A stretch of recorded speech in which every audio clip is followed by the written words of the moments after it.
कि इस केस में मैंने जो देखा, वो मंजर, वो वहशीपन, उसे लफ्जों में बयान नहीं किया जा सकता। हालांकि मैंने अपने करियर में कई केसेस देखे, लेकिन ये केस लगातार मेरे जहन के साथ खिलवाड़ कर रहा था, क्योंकि हर केस में वहशीपने की कोई ना कोई हद मुकर्रर होती है, लेकिन इस केस में वहशीपने की सारी हदें पार हो गई थी। इसने मुझे हिलाकर रख दिया, अंदर से झकझोर दिया था, और मैं मुजरिम की रची हुई एक ऐसी भूल भुलैया में भटक रहा था जिसने मेरी रातों की नींद तक उड़ा दी थी।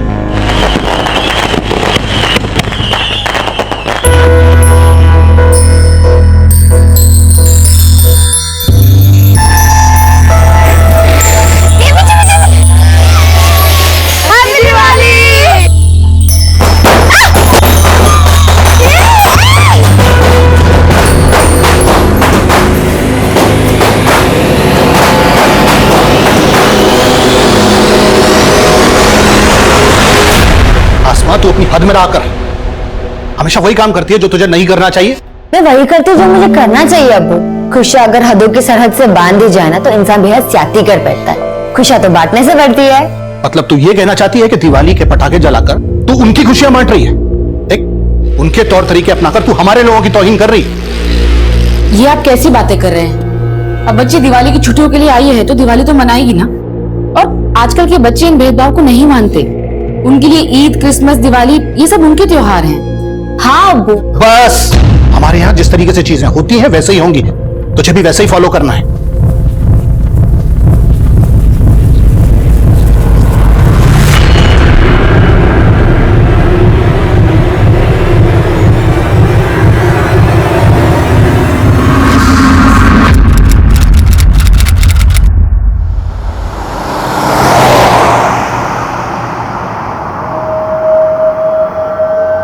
तुम्हारे अब्बू नहीं है यहाँ, फिर भी हिजाब पहना हुआ है, और तुम तो खिलाफ थी इसके। आपको ऐसा क्यों लगता है आफाक भाईजान? मुझे इस तहजीब से कोई शिकायत नहीं है, तो शायद आप ये सोच रहे मैंने ये उतार दिया तो अब्बू से मेरी चुगली करने का आपको मौका मिल जाएगा। क्यों? गलत सोच रहे हो तुम मेरे बारे में। मुझे तुम्हारी सोच पसंद है। मैं तो खुद कदम से कदम मिला के चलना चाहता हूँ तुम्हारे साथ। तो मेरे साथ कदम से कदम मिलाना आपके लिए आसान नहीं होगा। अच्छा, अगर ऐसा है तो आजमा के देख लो।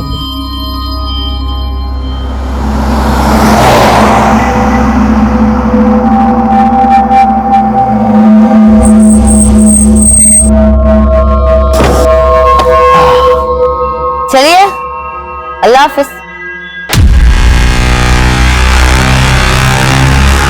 अच्छा, सिर्फ किताबों में सर मत खपाना, ये जिंदगी उससे भी ज्यादा दिलचस्प है।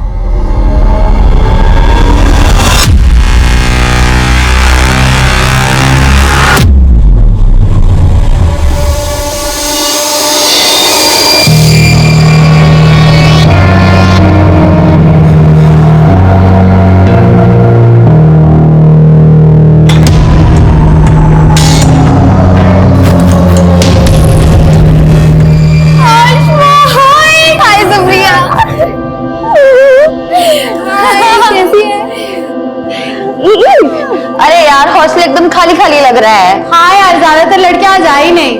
अच्छा, और बता, तेरी छुट्टियां कैसी रही? एकदम रॉकिंग। तुम लोग सिगरेट पी रही थी? तो तुझे क्या लगा हम यहाँ पर अगरबत्ती जलाएंगे? Very funny. तुम लोग ना सुधरोगे नहीं। सुधरना तो तुझे आसमा, और तुझे सुधारने के लिए हमने एक प्लान बनाया है। अच्छा, क्या प्लान किया तुम लोगों ने?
लगता है किसी लड़की का रेप हुआ है। अरे रेप नहीं, मुझे तो मर्डर लगता है, वरना इतना पुलिस नहीं होता यहाँ पर।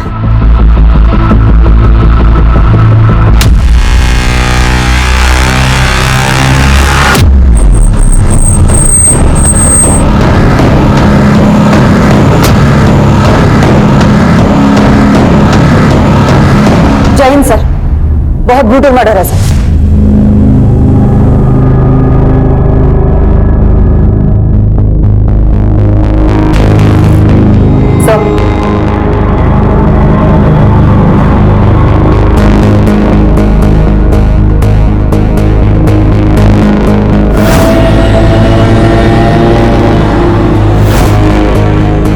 सर इस रूम में आसमा के अलावा 2 लड़कियां और रहती हैं। एक सुप्रिया जो अभी हॉस्टल में है, और दूसरी लड़की दिवाली वेकेशन से अभी तक आई नहीं है वापस।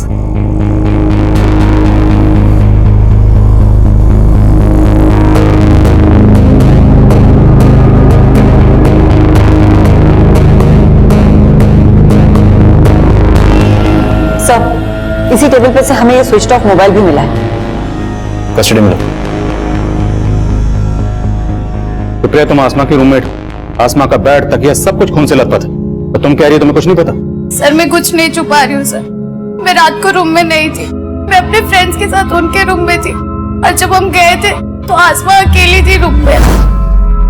देख आसमा, तुझे नहीं आना तो कोई बात नहीं, लेकिन दरवाजा अंदर से बंद मत करना। मैं रात को आऊंगी तो तेरी नींद डिस्टर्ब हो जाएगी। तो तुमने जानबूझकर आसमा को दरवाजा खुला रखने के लिए कहा था? हाँ, लेकिन मैं सच कह रही हूँ सर।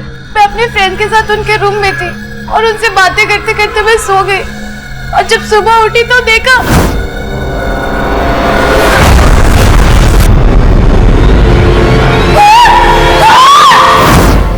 सर सुप्रिया बिल्कुल सही कह रही है, ये हमारे साथ ही थी पूरा टाइम। लेकिन यहाँ पे इतना सब कुछ हो गया। पहले आसमा पे हमला हुआ, फिर उसकी बॉडी को खींचकर बाथरूम तक ले जाया गया, और तुम लोग कह रहे हो कि तुमने कोई आवाज ही नहीं सुनी। रूम में पंखे की आवाज इतनी तेज थी, हमें सच में नहीं पता चला कि आसमा के साथ इतना सब कुछ हो गया।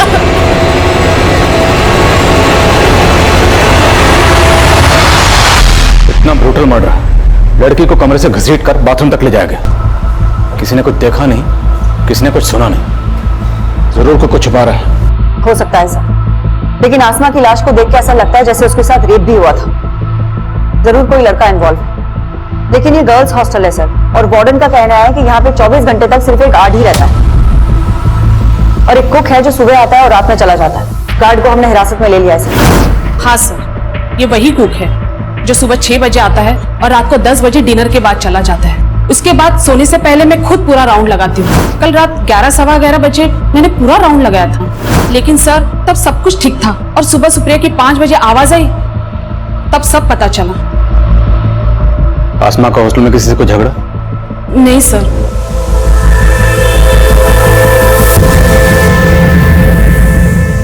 कल शाम तक हॉस्टल में कोई भी लड़की नहीं थी सर, तो ये भी हो सकता है कि कोई पहले से ही हॉस्टल में जाके छुप गया हो, और जब कल लड़कियों ने ज्वाइन किया तो ये कांड करके भाग गया। पॉसिबल है। हम ये अज्यूम कर रहे हैं कि आसमा का पहले रेप हुआ फिर कत्ल हुआ। अब सच क्या है ये पोस्टमार्टम रिपोर्ट बताएगी। हॉस्टल का कोना कोना स्कैन करो और सबकी हैंडराइटिंग के सैंपल्स लो।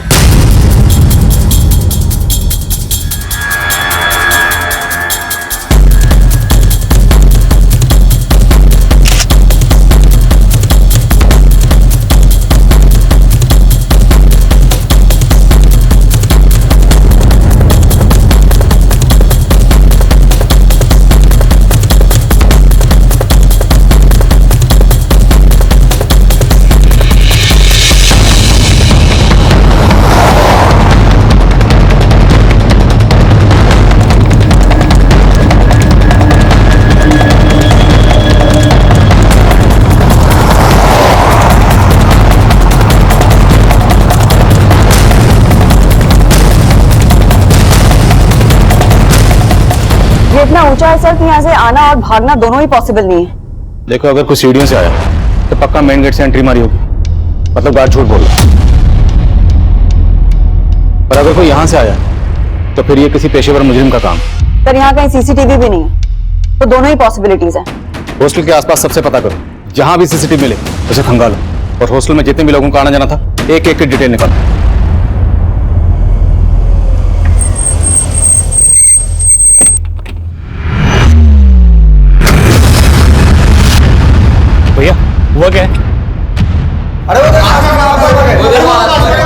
आपकी बेटी का रेप करके मर्डर कर दिया गया है। इस बारे में आप क्या कहेंगे? क्या बकवास कर रहे हैं आप? ये बात सही है तुम्हारा? नहीं नहीं नहीं नहीं, कुछ नहीं हुआ है।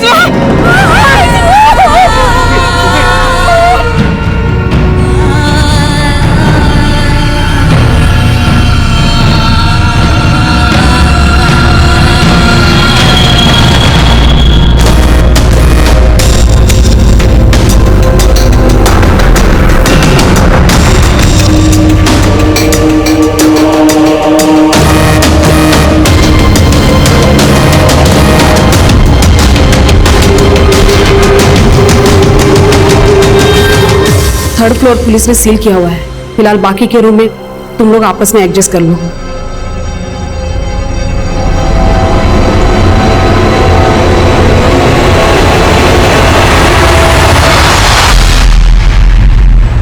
मैं ऐसे कैसे विश्वास कर लूं कि मेरी आसमा? आप बैठिए, बैठिए। मुझे कुछ नहीं पता, मुझे एक बार मेरी बेटी को दिखा दीजिए प्लीज, एक बार मेरी बेटी को देख लेने दीजिए ना मैडम। मैम आप बैठिए।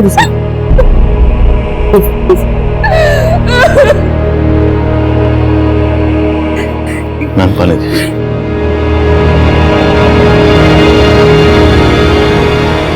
देखिए, आसमा की बॉडी को हमने पोस्टमार्टम के लिए भेजा है।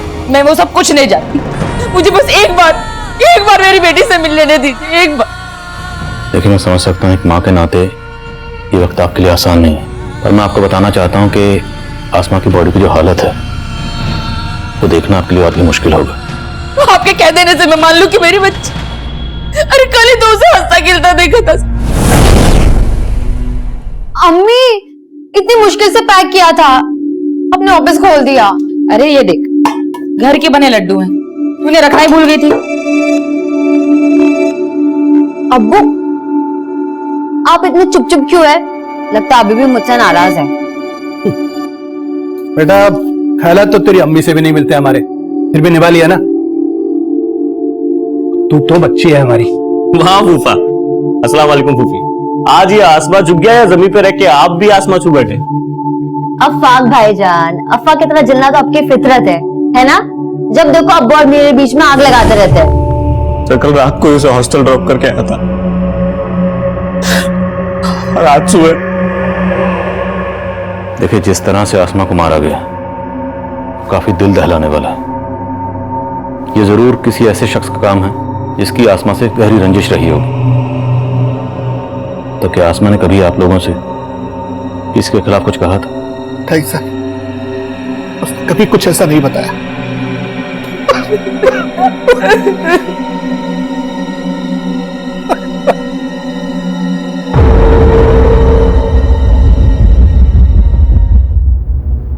अच्छा सुन लो, आई होप तुम समझ गई हो कि मैं क्या कहना चाहती हूँ। Yes ma'am. डोंट वरी, मैं तुम्हारे साथ हूँ, मैं सब संभालूंगी। अच्छा अब तुम जाओ।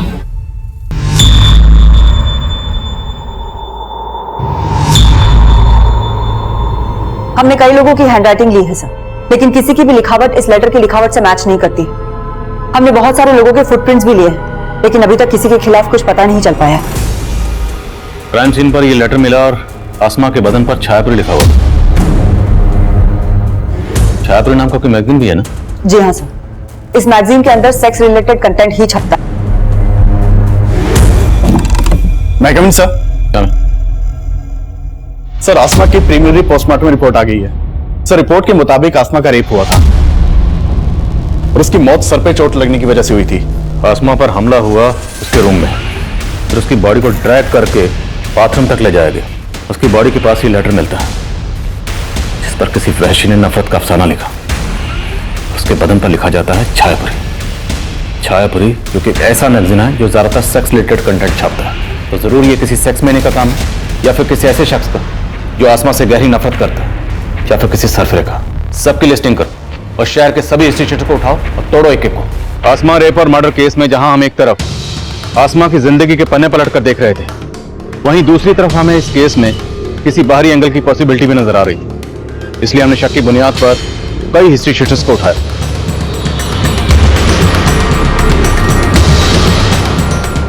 सबके डीएनए सैंपल्स, हैंडराइटिंग और फुटप्रिंट्स लिए गए। हमने हर वो मुमकिन कोशिश की जिससे हम जल्द से जल्द मुजरिम तक पहुंच सके।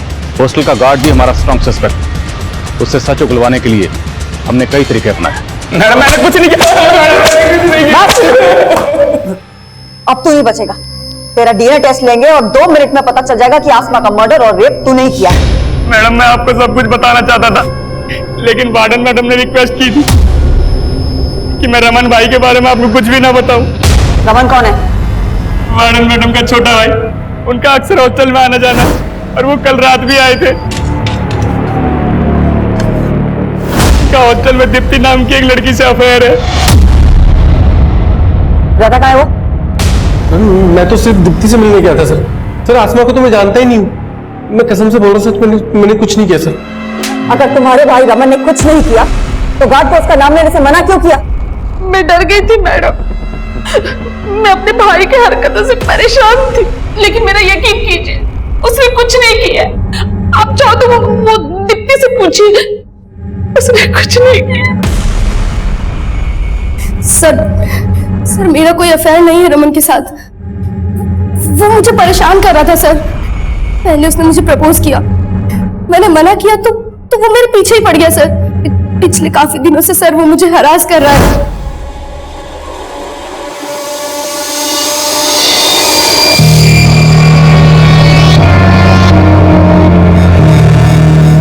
मैं उसका फोन नहीं उठा रही थी तो वो उस रात हॉस्टल में आ गया।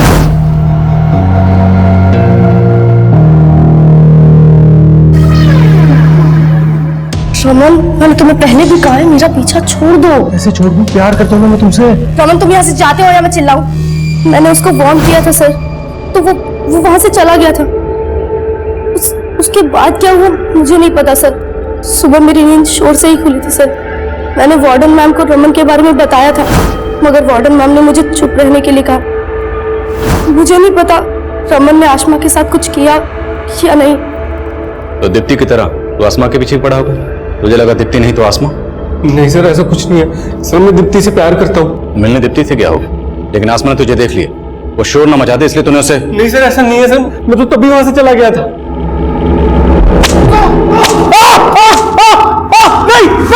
अरे साहब, छायापुरी मैगजीन तो हर नुक्कड़ और चौराहे पे बिकती है। अब एक ऐसा रेपिस्ट जो छायापुरी मैगजीन पढ़ता है, उसको ढूंढना तो समुद्र में सुई ढूंढने जैसा है। लेकिन ढूंढना तो पड़ेगा। ठीक है साहब, आप बोलते हो तो कोशिश करके देखता हूँ। हेलो, हाँ बोल। सर गार्ड और रमन दोनों वहीं अटके हैं, लेकिन उनके फुटप्रिंट का साइज क्राइम सीन पे मिले फुटप्रिंट के साइज से मैच करता है। मैंने दोनों के डीएनए सैंपल्स भी ले लिए हैं सर, लेकिन रिपोर्ट आने तक वेट करना पड़ेगा। ये दोनों इतनी आसानी से कुछ नहीं उगलने वाले। क्राइम सीन से हमें जो आसमा का फोन मिला था उसे अच्छे से स्कैन करो, उससे हमें कोई ना कोई क्लू जरूर मिलेगा। मैगविन सर, हमें सर हमने हॉस्टल के आसपास के सारे सीसीटीवी खंगाले। क्राइम वाले दिन हॉस्टल के पीछे की तरफ एक कार वहां के सीसीटीवी में कैप्चर हुई थी। सर मैं वहां की फुटेज लाया हूँ, देख लो। सर इस गाड़ी का नंबर विजिबल नहीं है। मैंने इस गाड़ी के बारे में आसपास के लोगों से पूछताछ की, लेकिन पहले किसी ने भी इस गाड़ी को यहाँ नहीं देखा। सर सस्पिशियस बात यह है कि गाड़ी रात को 1 बजे यहाँ आई, इस गाड़ी में से कोई उतरा और फिर अर्ली मॉर्निंग वापस आया। जिस डायरेक्शन में गाड़ी गई है उस डायरेक्शन के सीसीटीवी खंगालो। हो सकता है वहां के किसी सीसीटीवी में इसका नंबर कैप्चर हुआ। Okay sir.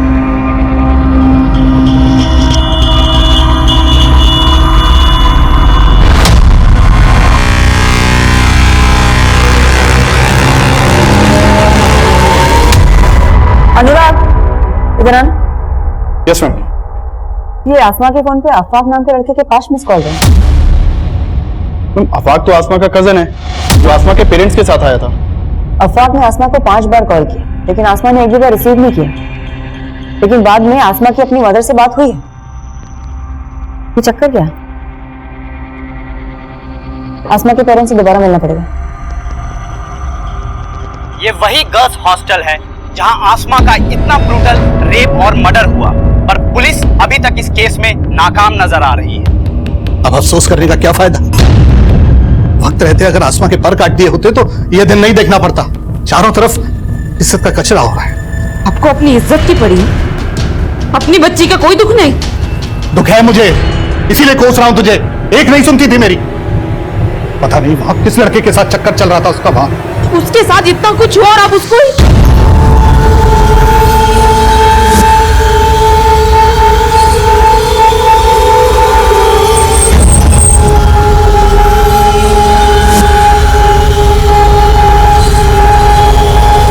कहाँ जा रही हो तुम? मुझे अपनी बेटी को इंसाफ दिलाना है और आपको ये साबित करना है कि मेरी बेटी गलत नहीं थी। गलत वो था जिसने मेरी बेटी के साथ।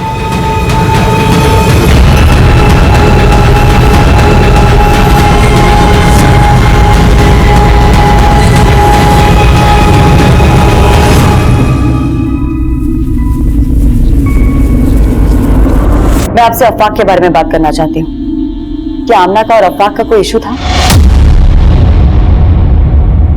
कैसी बातें कर रही हैं मैडम? भला अफाक का आसमा से क्या इशू होगा? देखिए, मर्डर वाली रात को अफाक ने 5 बार आसमा को फोन किया था और उसने एक भी बार उसका फोन नहीं उठाया। और उन 5 मिस्ड कॉल्स के बाद उसकी बात आपसे हुई थी। क्या बात हुई थी? बस नॉर्मल बातें हुई थी। हाँ अम्मी, मैं ठीक हूँ और अच्छे से पहुंच गई थी। बस ठीक से रहना। तो अकेले रहती है ना तो दिल में फिक्र सी रहती है। आप मेरी टेंशन मत लो अम्मी। अच्छा अब्बू से बात करवाओ। अरे तेरा अबू तो बाहर टहलने गए हैं और फोन भी घर पर छोड़ गए। अच्छा, मुझे उनसे कुछ बात करनी थी, आएंगे तो फोन करवाना। अच्छा, ऐसी क्या बात है जो सिर्फ अबू से करनी है, मुझसे नहीं? ऐसा कुछ नहीं अम्मी, बस बात करनी थी कुछ।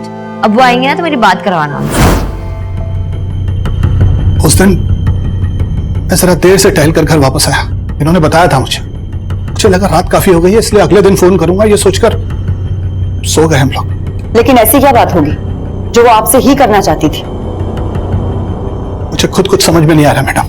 देखिए, हमें पता चला है कि आसमा लिबरल थॉट्स की लड़की थी और शायद आपको उसकी इस बात से परेशानी भी थी। तो कहीं कुछ ऐसा तो नहीं कि आप हमसे कुछ छुपा रहे हो? कैसी बातें कर रही है मैडम आप? मैं भला आपसे कुछ क्यों छुपाऊंगा? मैं मानता हूं कि हमारी बेटी आसमा कुछ अलग ख्यालात की थी, लेकिन मैंने हमेशा उसको यही समझाया कि बेटा इस तरह की बातें सिर्फ बातें करने तक ठीक, कोई महान नहीं बनता इन बातों से, बल्कि दुनिया सबसे पहले दुश्मन ऐसे ही लोगों की बनती है। मैडम अब तो मुझे यकीन हो चला है कि मेरी बेटी ऐसी नफरत का शिकार हुई जिसमें लोग बस्ती की बस्ती जला देते हैं। वो तो फिर भी एक छोटी सी मासूम मेरी प्यारी सी बच्ची थी।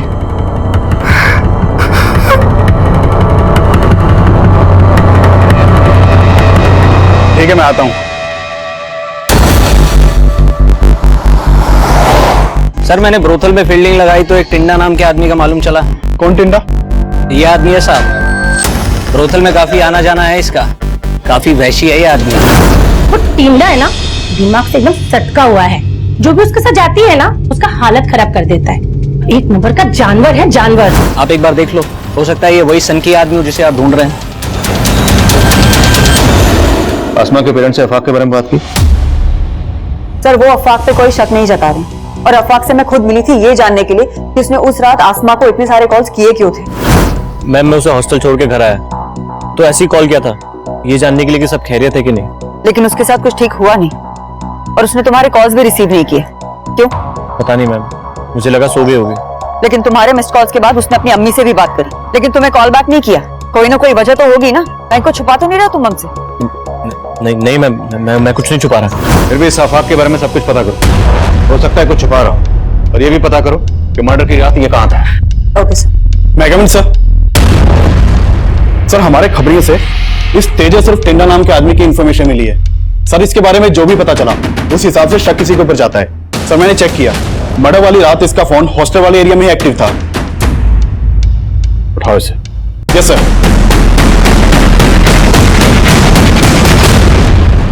मुझे क्यों लाए साहब? मैंने कुछ नहीं किया। तू क्या कर सकता और क्या नहीं कर सकता सब पता लगा लिया हमने। आसमा के ऊपर बुरी नजर थी ना तेरी? साहब मैं किसी आसमा वासमा को नहीं जानता साहब, और उस रात तो मैं किसी और आइटम के साथ था। किसके साथ था? उमा साहब, प्रोस्टिट्यूट है। मैं मानता हूँ साहब, मैं ऐसा ही हूँ, सिर्फ प्रोस्टिट्यूट्स के साथ ही सोता हूँ। लेकिन साहब आज तक मैंने कभी किसी आम लड़की के ऊपर बुरी नजर नहीं डाली साहब। टिंडा के पैर के साइज क्राइम सीन पर मिले फुटप्रिंट के साइज से मैच कर रहे हैं। लेकिन सर ये टिंडा बहुत मोटी चमड़ी का है, बहुत तोड़ा लेकिन फिर भी कुछ नहीं उगला। इस टिंडा का भी डीएनए और हैंडराइटिंग सैंपल लो। सर सर आज सुबह संत नगर पुलिस ने विक्रमपुर एरिया से एक अज्ञात गाड़ी जब्त की है। ये देखिए सर, ये विनय नाम के एक आदमी की गाड़ी है जो संत नगर में रहता है। सर उसने अपनी गाड़ी चोरी होने की कंप्लेन लिखवाई थी और सर ये गाड़ी उसी शाम चोरी हुई है जिस रात आसमा का मर्डर हुआ है। और इस गाड़ी का कलर उस कार के कलर से मैच करता है जो गर्ल्स हॉस्टल के बैक साइड में देखी गई थी। ये गाड़ी चुराई गई संतनगर से, जो उस हॉस्टल से 7-8 किलोमीटर की दूरी पर है। तो कोई इतनी कम दूरी तय करके कार चुराने के बाद मर्डर करने क्यों आएगा? मेरा मतलब है चोरी की हुई कारें ज्यादातर लूट और रॉबरी में इस्तेमाल होती, या फिर लाश डंप करने के लिए।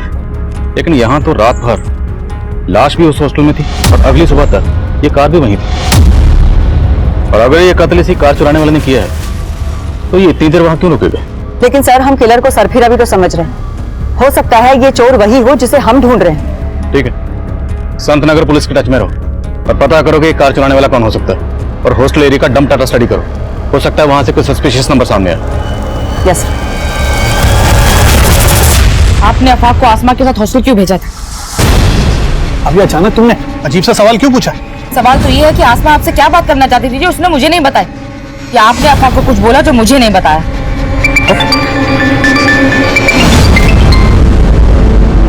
हेलो, पुलिस आपको गुमराह कर रही है। क्या? वो आसमा के कातिल को जानती है, लेकिन उसको बचा रही है। किसको बचा रही? और आप कौन बोल रहे हैं? मैं जो कोई भी हूँ आपका शुभचिंतक हूँ। आसमा का रेप और मर्डर शांतनु ने किया है। शांतनु? कौन शांतनु? बिजनेसमैन गुरुदत्त का बेटा शांतनु। शांतनु का एक दोस्त भी है जो उसके साथ मिला हुआ है। सर मर्डर वाली रात एक अनिरुद्ध नाम के लड़के का फोन हॉस्टल वाले एरिया में एक्टिव था और ये अनिरुद्ध सुप्रिया के काफी टच में था। इस सुप्रिया पर मुझे शुरू से ही शक था। सुप्रिया और अनिरुद्ध दोनों को उठा लो। सर मैं कमिंग सर। सर आसमा रेप और मर्डर केस में मीडिया ने हंगामा मचा रखा है सर। न्यूज आ रही है टीवी पे। टीवी चला। हम पहले पुलिस पर भरोसा कर रहे थे, लेकिन अब हमारा भरोसा उन पर से उठ। लेकिन आपका पुलिस पर से भरोसा क्यों उठ गया? कि पुलिस मेरी बेटी के कातिल को बचा रही। आसमा को न्याय दो! आसमा को न्याय दो! सर चलो। आसमा को न्याय दो! न्याय दो! न्याय दो! आसमा को न्याय दो! न्याय दो! न्याय दो! We want justice! We want justice! आसमा को न्याय दो! न्याय दो! न्याय दो! We want justice! We want justice! आपको कोई गलतफहमी हुई है? कोई गलतफहमी नहीं हुई है मैडम। लेकिन आपको क्यों ऐसा लग रहा है कि हम किसी को बचा रहे हैं? आखिर वजह क्या है? आसमा का रेप और मर्डर शांतनु ने किया है। शांतनु? कौन शांतनु? आप उस बिजनेसमैन के बेटे शांतनु को बचा रहे हैं। शांतनु? मैम ये शांतनु अनिरुद्ध का दोस्त है जिसका नंबर हमें सुप्रिया के कोलिकोट से मिला था। वो मर्डर वाली रात शांतनु का नंबर भी हॉस्टल वाले एरिया में ही बंद था। लेकिन उस पीसीओ से फिरोजा को किसने फोन किया था ये हमारे लिए जानना बहुत जरूरी है। एक काम करो, अनिरुद्ध, शांतनु और सुप्रिया इन तीनों को लेकर आओ और पीसीओ पे भी जाके आओ। Okay ma'am. तो अनिरुद्ध और शांतनु तुम लोग उस रात हॉस्टल गए थे? गए थे नहीं? हाँ सर, ये दोनों गर्ल्स हॉस्टल में आए थे, लेकिन सर ये लोग मुझसे और मेरी फ्रेंड से मिलने आए थे। उस रात हॉस्टल में ज्यादा लड़कियां नहीं थी, इसीलिए हमने पार्टी प्लान किया था। मैंने आसमा को भी इनवाइट किया था सर। व्हाट? तू उन लोगों को यहाँ बुला रही है? पागल हो गई सुप्रिया? किसको पता चला ना तुझे यहाँ से निकाल देंगे। लेकिन उसने आने से मना कर दिया। फिर हम लोग दूसरे रूम में पार्टी कर रहे थे। तुम्हारे हॉस्टल में मेल्स के आने पर पाबंदी है, है या नहीं? तो तुम लोग हॉस्टल में कैसे घुसे, वो भी इतनी रात को?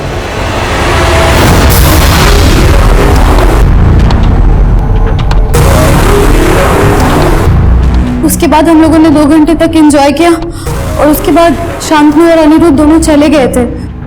सर उसके बाद सच में मैं अपने फ्रेंड्स के साथ ही सो गई थी। तुम चुप रहोगे? तुम्हें क्या लग रहा है हम तुम्हारी बातों में आ जाएंगे? तुम इन्हें बचा लोगी? बोलो तुम लोग, साफ साफ बोलो, उस रात हॉस्टल में क्या हुआ था? सर हमने आसमा के साथ कुछ भी नहीं किया है सर, बिलीव अस। सर मैं मानता हूं कि हमने गलती की, लेकिन हमने कुछ नहीं किया सर। सर मैंने अनिरुद्ध और शांतनु के डीएनए और हैंडराइटिंग सैंपल्स लेने के लिए बोल दिया है। माना है तीनों झूठ बोले, लेकिन वो आदमी कौन होगा जिसने पीसीओ से फोन करके फिरोजा को शांतनु के बारे में बताया? सर वहां पीसीओ पे भी गया था, वहां कोई सीसीटीवी नहीं था और उस पीसीओ पे ये भी नहीं पता चल पाया कि ये कॉल किसने किया होगा। हमारी रडार पर सिर्फ शांतनु नहीं बल्कि अनिरुद्ध, सुप्रिया, हॉस्टल वार्डन सुनीता, सुनीता का भाई रमन और टिंडा भी शामिल थे। इन सबको हम स्ट्रॉन्ग सस्पेक्ट मान रहे थे, लेकिन सवाल यह था कि वो गुमनाम कॉलर कौन था जिसने आसमा की अम्मी को फोन करके सिर्फ शांतनु को आसमा का गुनहगार बताया था, जिसकी वजह से आसमा की अम्मी ने एक ऐसा जज्बाती कदम उठाया और उस कदम को मीडिया ने इतना उछाला कि लोग अब हमारी काबिलियत पर ही शक करने लगे थे। मुझे इस केस से हटाने की मांग उठने लगी थी, लेकिन मेरे सीनियर ने मेरा साथ दिया और अब मैंने तय कर लिया कि मुझे ये केस जल्द से जल्द सॉल्व करना है। हमने सारे सस्पेक्ट को बारीकी से इन्वेस्टिगेट करना शुरू किया। अफवाक के बारे में कुछ बातें मालूम चली हैं सर। आसमा के अब्बू अफवाक से आसमा की शादी कराना चाहते थे, लेकिन आसमा को अफवाक बिल्कुल पसंद नहीं था और इसी सिलसिले में मैं उसकी अम्मी और अब्बू से भी मिली थी। आसमा पहले भी अपने अब्बू को मना कर चुकी थी कि वो अफाक से शादी नहीं करना चाहती, लेकिन फिर भी इन्होंने जानबूझ के अफाक को आसमा के साथ हॉस्टल भेजा। नहीं मैडम, ऐसा कुछ भी नहीं है। मैं बस ये चाहता था कि अफाक और आसमा एक दूसरे को जान लें, समझ लें। और मैं गारंटी से कह सकता हूं मैडम, अफाक ने आसमा के साथ कुछ भी गलत नहीं किया होगा। आसमा की फैमिली काफी कंजर्वेटिव है सर, और आसमा आजाद ख्यालों की लड़की थी। आसमा की अम्मी ने हमें यह भी बताया कि आसमा को लगता था कि अफाक भी उसके पेरेंट्स की तरह कंजर्वेटिव ही होगा, और उसने अपने पेरेंट्स के सामने अफाक को साफ साफ मना भी कर दिया था। अफाक को मैंने हमेशा भाई की नजर से देखा है, लेकिन अब आप कह रहे कि मैं शादी कर लूं? मैं अफाक से शादी नहीं करना चाहती। अगर कोई और पसंद है तो वो भी बता दे। अगर कोई और पसंद होता तो मैं बता देती, लेकिन मैं आपसे शादी नहीं करूंगी। फिर भी इस अफवाह को थाने में बुलाकर अच्छे से पूछताछ करो। राइट। मैं मानता हूँ आसमा मुझसे निकाह नहीं करना चाहती थी, लेकिन उस दिन मैं उसके अब्बू की मर्जी से उसके साथ गया था। मैंने उसे उसके फैसले के बारे में दोबारा सोचने के लिए बोला। मुझे तुम्हारी सोच पसंद है। मैं तो खुद कदम से कदम मिला के चलना चाहता हूँ तुम्हारे साथ। तो मेरे साथ कदम से कदम मिलाना आपके लिए आसान नहीं होगा। बहुत गुरूर था उसे खुद पे, साफ साफ मना कर दिया। और उसका गुरूर तोड़ने के लिए तूने उसे खत्म कर दिया। नहीं मैम, मैंने ऐसा कुछ नहीं किया। फोन तो करता था ना तू उसे, उसने तेरे फोन नहीं उठाए तो तूने वापस हॉस्टल पहुंचकर उसको खत्म कर दिया। मैम मैंने ऐसा कुछ नहीं किया। मैं तो उससे प्यार करता था। मैं क्यों करूंगा ऐसा? मैम लेके जाओ इसको, इसका हैंडराइटिंग और डीएनए सैंपल ले लेना। मैम मेरी बात मैम मैंने कुछ नहीं किया। मैं कमिंग सर। कमिंग सर, आसमा के मदर को जिस पीसीओ से कॉल किया गया था वो मैंने उस एरिया के सीसीटीवी स्कैन किए, उसमें एक सस्पिशियस आदमी कैप्चर हुआ है। उठाओ इसे। सर। सर मैंने कुछ नहीं किया। मैं अपने बेटे चिंटू को बचा रहा था सर। चिंटू ने ऐसा क्या किया? दरअसल चिंटू दुकान का सामान देने हॉस्टल जाता था सर। वो बच्चा था इसलिए गार्ड भी उसे अंदर जाने देता था, लेकिन बचपने में वो आसमा को पसंद करने लग गया था। मेरे ही मोबाइल से उसने आसमा के कुछ वीडियो रिकॉर्ड कर लिए थे। Video recording? कैसे वीडियो? नॉर्मल सा वीडियो सर, जो मैंने अब डिलीट कर दिए हैं। मुझे ऐसा लगता था कि कहीं आप उसकी वजह से मेरे बेटे तक न पहुंच जाए, इसीलिए मैंने पीसीओ से झूठा कॉल किया था। आसमा का रेप और मर्डर शांतनु ने किया है। सर मुझे मालूम था कि शांतनु और उसका दोस्त हॉस्टल में जाते थे। मुझे शुरू से लग रहा था कि ये काम उन दोनों लड़कों ने किया है, इसीलिए सर मैंने ये सब वो किया। आसमा रेप और मर्डर केस में अब एक नाबालिग बच्चे चिंटू की कुछ ऐसी हरकतें सामने आई जिसने इस केस को एक नया मोड़ दे दिया। लेकिन चिंटू के फादर ने जो शातिरपना किया था उसे भी हमारी सस्पेक्ट लिस्ट में जोड़ रहा था। हमने उसका डीएनए, हैंडराइटिंग सैंपल्स और फुटप्रिंट्स ली, और आसमा के कजन अफाक के भी हम डीएनए रिपोर्ट का इंतजार कर रहे थे। लेकिन इसके अलावा हमारे हाथ कोई पुख्ता सबूत नहीं लग रहा था। मैं एक अजीब सी गफलत में था। अक्सर यही सोचता रहता कि क्या हम सही डायरेक्शन में थे। ये केस मुझे लगातार झकझोर रहा।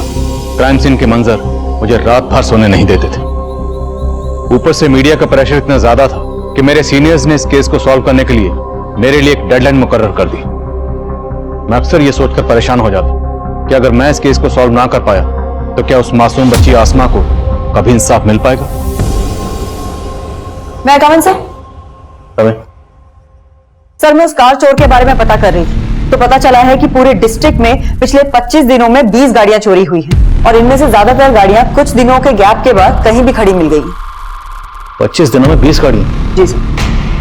मतलब तकरीबन हर रोज एक गाड़ी चोरी हो रही थी? Yes sir. जिन एरिया से ये कार्स चोरी हुई है वहां कहीं कहीं चोर सीसीटीवी फुटेज में कैप्चर हुआ है, लेकिन चेहरा कहीं भी क्लियर नहीं है। ये देखिए सर, यहाँ कहीं भी इसका चेहरा क्लियर नहीं है, लेकिन सर इसकी चाल में एक लचक है जो हर फुटेज में एक जैसी है। और सर हॉस्टल के बैक साइड के सीसीटीवी फुटेज में भी उस आदमी की चाल में ऐसी ही लचक दिख रही थी। और सर हो सकता है कि हॉस्टल के बैक साइड में जो कार देखी गई थी वो भी इसी ने चुराई हो, और आसमा के मर्डर और रेप में भी इसी का हाथ हो। लेकिन सर ये दुबला पतला आदमी जो सही से चल नहीं सकता, सर ये कैसे हिम्मत करके हॉस्टल के अंदर घुसा होगा और उसने आसमा का रेप और मर्डर किया होगा? हो सकता है वो ना हो जिसकी तलाश हमें, लेकिन फिर भी कंफर्म करना जरूरी है कि उस रात ये गाड़ी यही वहां लेकर आया था। हॉस्टल के आसपास सब जगह पता करो। क्या उस रात कोई ऐसा आदमी देखा गया था जो इसकी तरह लंगड़ा कर चल रहा था? सर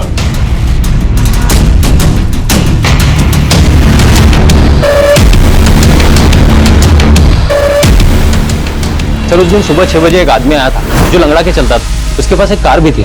उसने मेरे यहाँ बैठकर कई कप चाय भी पी थी। अच्छा, उस आदमी का स्केच बना सकते हो?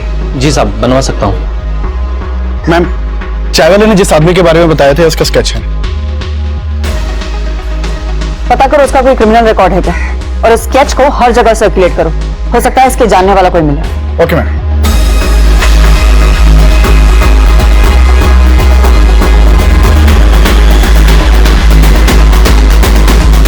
सर जानता हूँ इसको, ये सखाराम है। सखाराम कहाँ रहता है ये? सर घर तो मालूम नहीं है, लेकिन आगे ये गैरेज है, वहाँ मैकेनिक का काम करता है।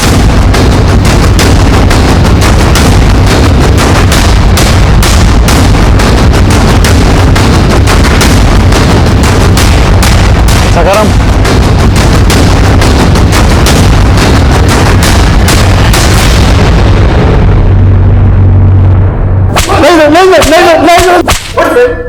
नहीं साहब, मैं मानता हूँ कि मैं गाड़ी चुराता हूँ, लेकिन सर मैंने किसी लड़के के साथ कुछ नहीं किया। हमने जब कार चुराई थी ना, वो उसी हॉस्टल के पास खड़ी हुई मिली है। सर वो तो मैं कहीं भी खड़ी कर देता था। सर दरअसल मेरे घर में एसी नहीं है और मुझे गर्मी बर्दाश्त नहीं होती है सर मैं गाड़ी चुराता हूँ और कहीं ले जाके उसका एसी ऑन करके सो जाता हूँ और अगले दिन कहीं भी गाड़ी छोड़ देता हूँ सर। इसकी गर्मी दूर करो, खिलाओ इसको ठंडी ठंडी हवा। सर नहीं। इसका भी डीएनए और हैंडराइटिंग सैंपल्स लो। सर अब पुलिस ने आसमा रेप और मर्डर केस में एक ऐसे आदमी को गिरफ्तार किया है जो ठीक से चल भी नहीं सकता, और पुलिस सोच रही है ऐसा आदमी हॉस्टल की तीसरी मंजिल की खिड़की तक चढ़ा और आसमा के साथ रेप और मर्डर किया। क्या पुलिस ऐसे आदमी को अंदर करके वाकई किसी को बचाने की कोशिश तो नहीं कर रही? मैं कमिंग सर? सर सखाराम भी कुछ नहीं उगल रहा है और शांतनु और अनिरुद्ध का डीएनए आसमा की बॉडी पे मिले डीएनए से मैच नहीं करता। चिंटू के फादर का डीएनए? सर उसकी डीएनए की रिपोर्ट आने वाली है। मैं कमिंग सर? मैंने सखाराम के बारे में पता किया सर।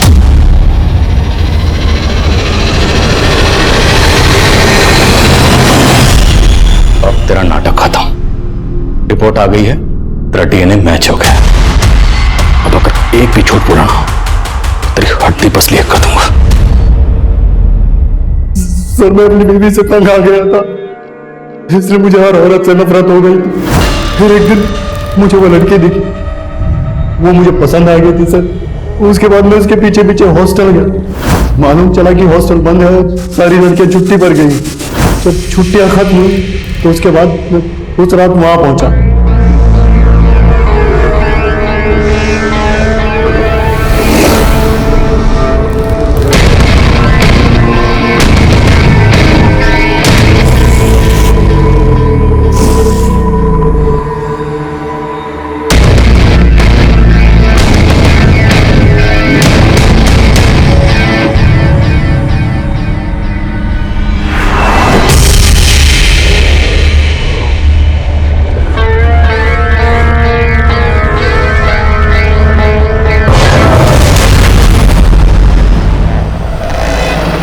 उसकी लाश के साथ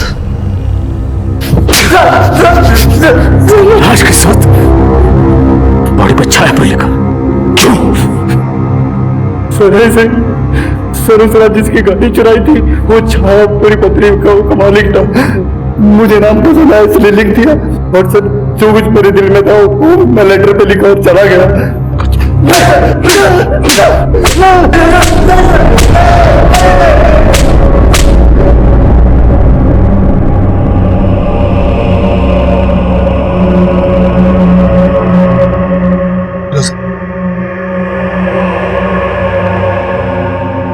अब बोल रहे थे ना मेरी बेटी का वहां किसी लड़के के साथ चक्कर, देख लिया ना क्या सच सामने आया। मैं तुमसे माफी मांगता हूं फिरोजा, मैं कभी आसमा को समझ ही नहीं पाया।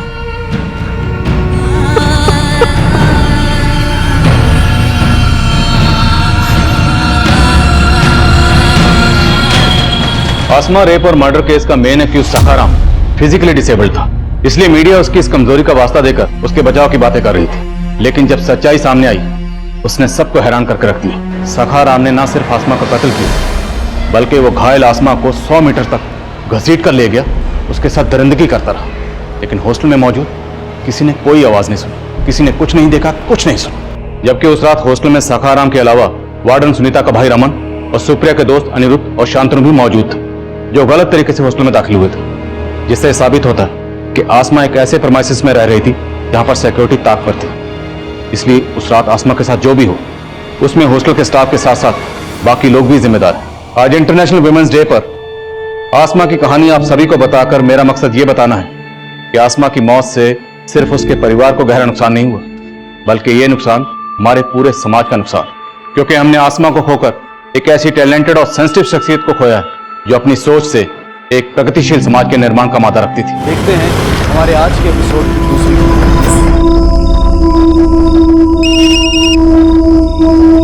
हाँ बोल।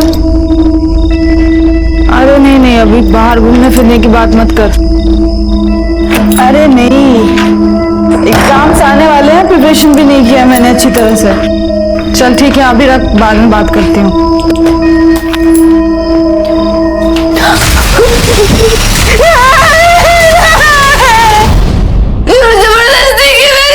ये सब क्या है? शर्म नहीं आई तुझे? मैंने कुछ नहीं किया दीदी। आज से तेरा मेरा कोई रिश्ता नहीं, निकल जा मेरे घर से। नहीं देखना चाहती हूँ तेरी शक्ल भी मैं।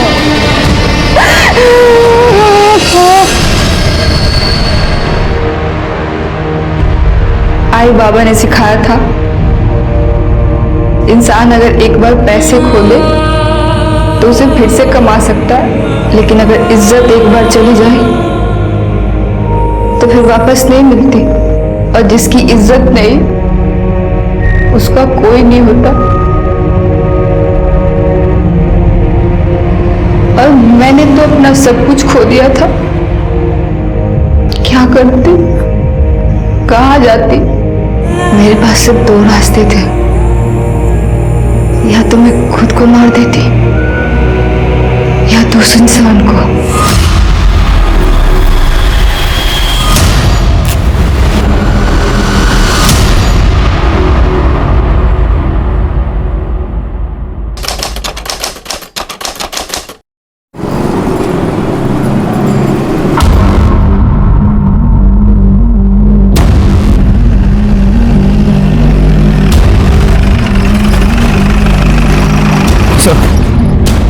बॉडी एक 20-22 साल के लड़के की है, मल्टीपल स्टैबिंग का केस है और फिर बॉडी को जलाने की कोशिश की गई है। तो बॉडी से आई कार्ड मिला है, नाम नमन सुरवे, आधा जला हुआ आई कार्ड है सर। विकी, ये तो वो फूड डिलीवरी वाली कंपनी है ना? जी सर।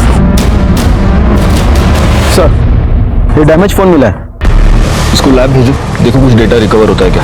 Okay sir. कोई मर्डर वेपन मिला क्या? नहीं सर। सर, ये मूवी का टिकट मिला है। ये तो कल रात के ही शो के टिकट्स है। एक काम करो, पता करो ये टिकट्स किसने खरीदे थे। अगर ऑनलाइन बुकिंग होगी तो आसानी से पता चल जाएगा। सर इसका लाइसेंस जलने से बच गया है और इस पे इसके घर का एड्रेस भी है। गायकवाड़, जिस तरह के मल्टीपल स्टैबिंग्स है, ऐसे लग रहा है कि किसी ने अपना गुस्सा, अपनी नफरत उतारने के लिए से मारा हो, वरना इतने स्टैब्स क्यों होंगे। ठीक है, फिलहाल एक काम करते हैं, इसके घर के एड्रेस पर चलकर पता करते हैं। वहीं पर पता चल पाएगा कि ये नमन सुरवे आखिर था कौन।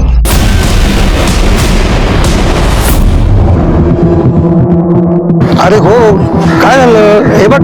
एक मिनिट। हाँ साहेब। प्लॉट नंबर 200 खोली नंबर 12 गोडे पडेल। प्लॉट नंबर 200 खोली। काय झालं साहेब? ये चाली का ओनर मैं ही हूँ। नाम क्या आपका? मी गणपत वाघमारे। ये नमन नाम का लड़का ये इधर रहता है? हाँ साहब, वो जयेश के घर में। आइए, यह है उसका घर।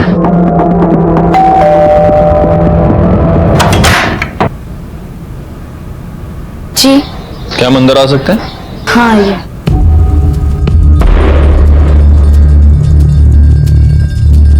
नमन कहाँ है?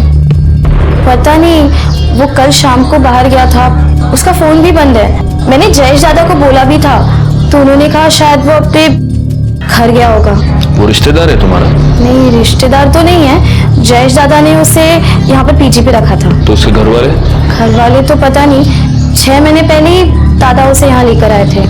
तुम्हारे भाई ने एक लड़के को 6 महीने से तुम्हारे घर पर रखा है, तुम्हें उसके बारे में कुछ भी नहीं मालूम? वो कहाँ से है, उसके घर वाले कौन है, कुछ भी नहीं? मैंने उससे 1-2 बार पूछा था, तो उसने कहा कि उसके माँ बाप मर गए हैं और कोई है भी नहीं, और फिर दादा ने उसे यहाँ पर रखा था, तो मैं क्या पूछती। वैसे भाई है कहाँ तुम्हारा, बोलो उसको जरा। भाई तो कैब चलाते हैं, तो वो सवारी लेकर महाबलेश्वर गए। सर कुछ किया है क्या नमन ने? नहीं, वैसे बहुत अच्छा लड़का है वो। देखिए, हमें एक डेड बॉडी मिली है और उसके पास नमन का आई कार्ड मिला। हो सकता है वो डेड बॉडी उसकी। आपको हमारे साथ चलना होगा उस लाश की पहचान कराने के लिए। कैसे पहचानेंगे सर, बॉडी इतनी जली हुई है। चेहरा जाकर, ये इसके हाथ पर टैटू बना हुआ है, इसको पहचानते हैं आप?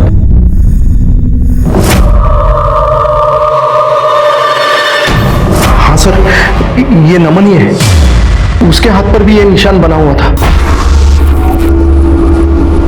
ठीक है, आप जा सकते हैं और तुम्हारे भाई को बोलना कि वो हमसे आके पुलिस स्टेशन में मिले। जाइए। गायकवाड़, इनसे नमन का नंबर ले लो और उसकी कॉल डिटेल्स निकालो।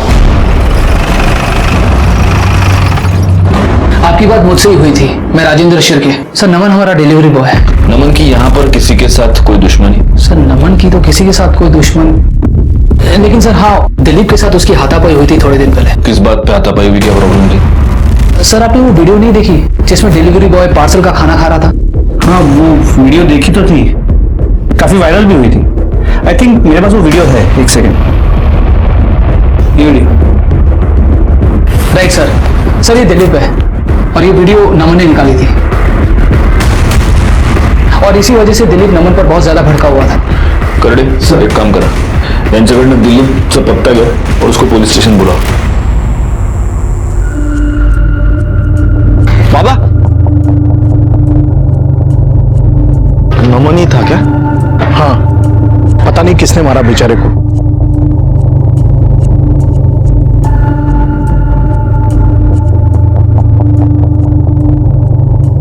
मुझे पता है तूने क्या किया।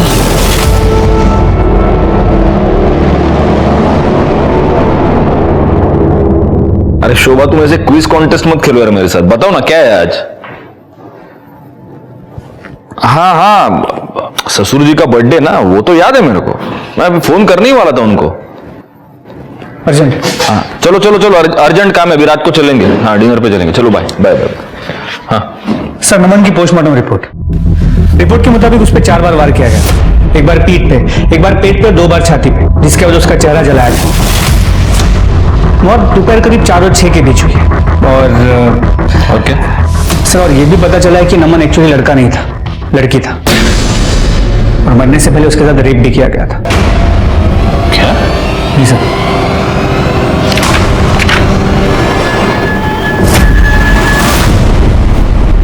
और दोपहर करीब 4 और 6 के बीच हुई। और क्या सर, और ये भी पता चला है कि नमन एक्चुअली लड़का नहीं था, लड़की था, और मरने से पहले उसके साथ रेप भी किया गया था। क्या? जी सर।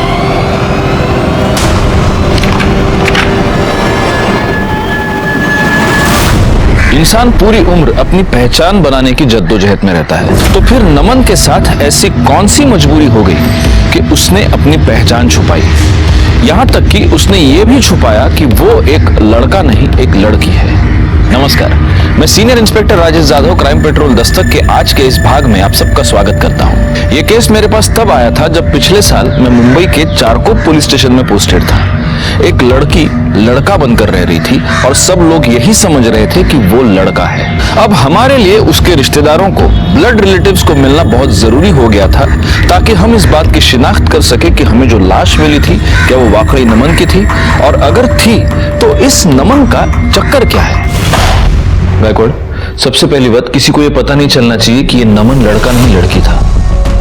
आखिर पता तो चले कि ये नमन आखिर लड़का बना क्यों, या रह रही थी, क्या बोलेंगे, कंफ्यूजिंग है बहुत। मतलब इसकी ट्रू आइडेंटिटी क्या है? एक बात बताओ, वो मूवी टिकट से कुछ पता चला? सर ये मूवी का टिकट मिला। सर टिकट्स ऑनलाइन खरीदी गई थी, हम पता कर रहे हैं बायर कौन है।